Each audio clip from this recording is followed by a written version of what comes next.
আসসালামু আলাইকুম।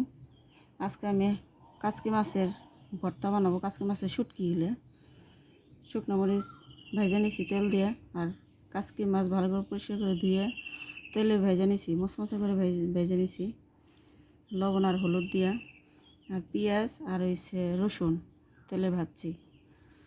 এখন হাতে লবণ দিয়ে নিলাম, মরিচ এইভাবে লবণ দিয়ে ভেঙে নিলাম ছোটো ছোটো করে একবারে।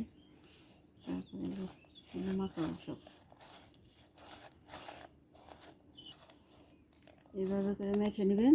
নেওয়ার পরে এই যে মাছ, তারপরে মাছ একটা করে মাখাবেন।